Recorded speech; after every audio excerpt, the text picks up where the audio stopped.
I see you. You don't see me. I'm in disguise. Better crank them up. Give them another gear. Woo! You ready for it? Are you ready for Talladega? Forget Sweet Home Alabama, man. Oh. You need something to get your blood going. And my blood is going right now.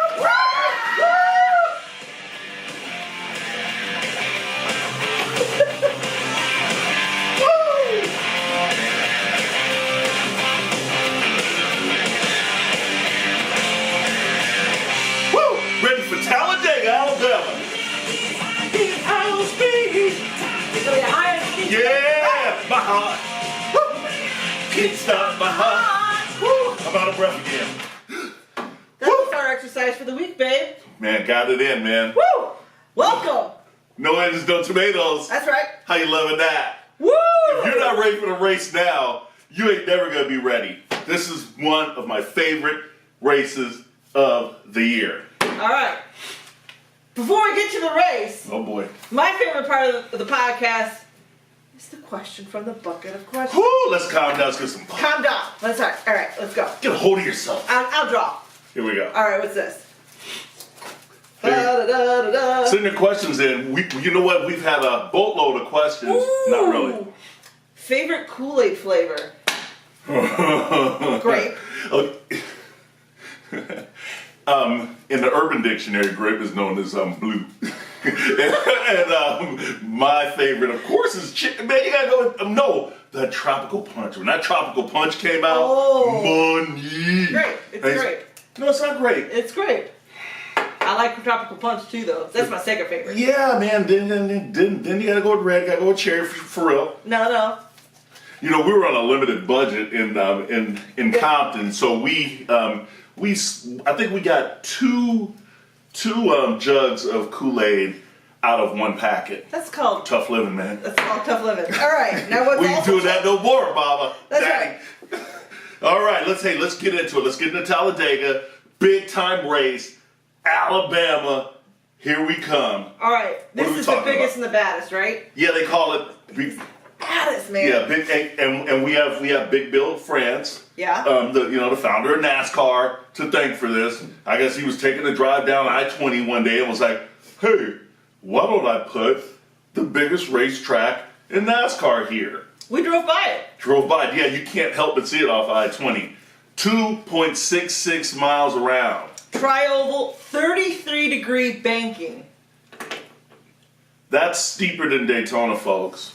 And the finish line at the end of the front. Yeah. So this guy comes up with another idea. He's like, "All right, look, I know the finish line is right in the middle of the front stretch. Everywhere else, nah, bruh. Nah. Back it up a bit. Yeah, dude. there's gonna be a drag race all the way down, almost into turn one. It's fantastic though, because normally when you're watching a race, you go, oh, when they come off turn four, you're like, okay, well, I know this guy's gonna win. He's not gonna get past. Not so fast, my friend. No. Here, the race is just beginning when they come out of turn four. So you will not know who's gonna win the race when they come out of turn four. I guarantee that. If I'm wrong, follow us on Facebook for punishment. Yes, it's 188 laps. Yes. 500 miles. It's like $4.99 on like if you want to get technical. Wow. And then they go about 190 miles an hour. These guys are going 190. When did they break? Okay, so here's another crazy fact. You want to hear another crazy fact? What's so that? they're going 190, 195 miles an hour, right? Never lifting off of the accelerator. It's the smallest brake package that they bring to any track. They bring a bigger brake package to a half-mile track than they do here. Why? Brakes. They don't lift. We don't need Foot's on the brakes. pedal, man. Yeah, foot's on the pedal, high RPM. We have a lot to talk about with how that's going to all roll out. Hit them with some more. Okay. Hit them, baby. Hit 'em.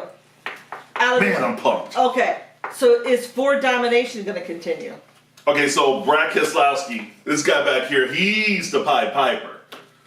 Yeah. So, go ahead, get that.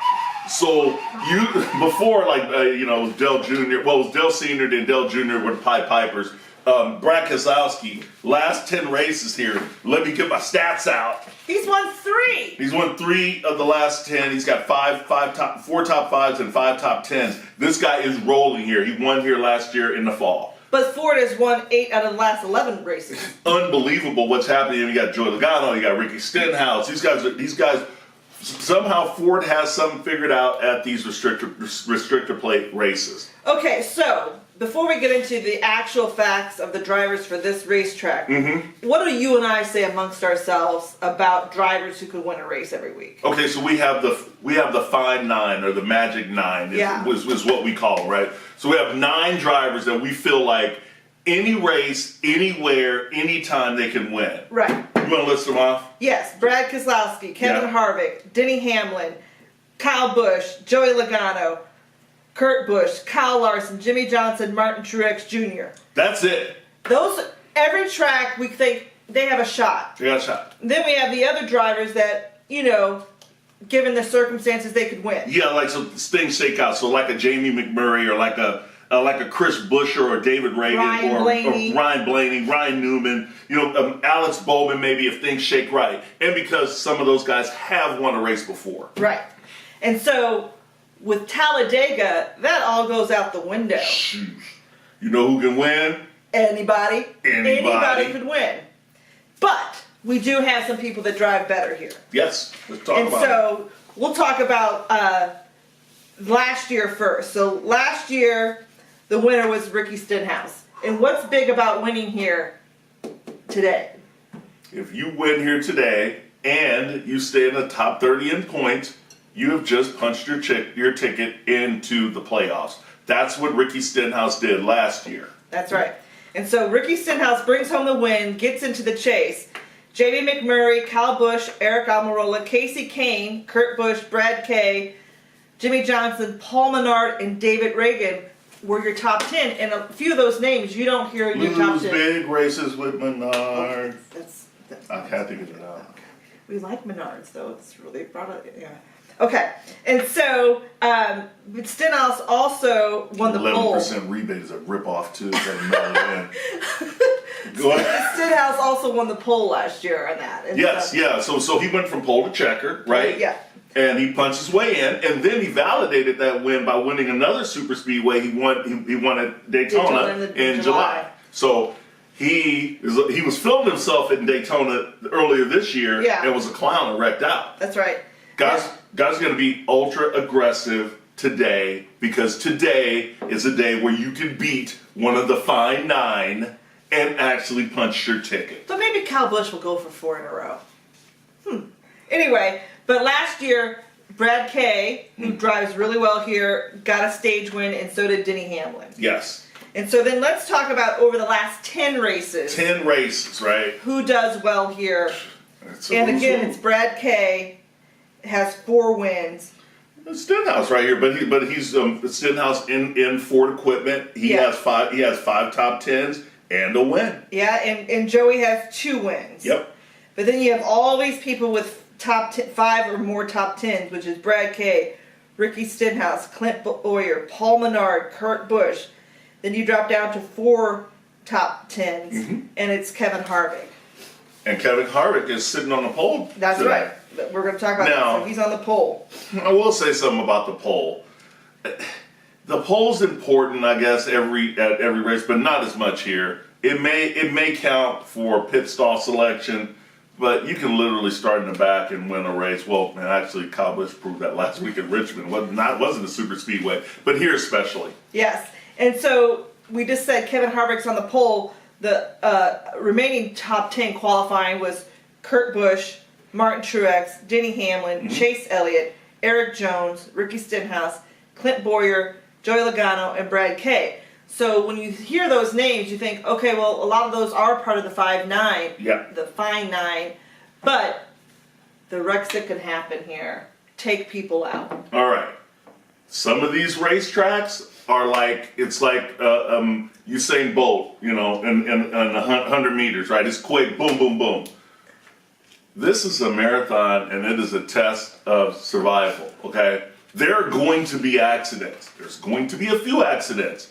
And now put it this way: when one person wrecks going 200 miles an hour, it's kind of hard for other cars to stop really quickly. Especially when there's not a big distance between the cars. Oh, you mean the fact that they're all racing a pack of 30 cars within 1 second of each other? That's Yes, it. that.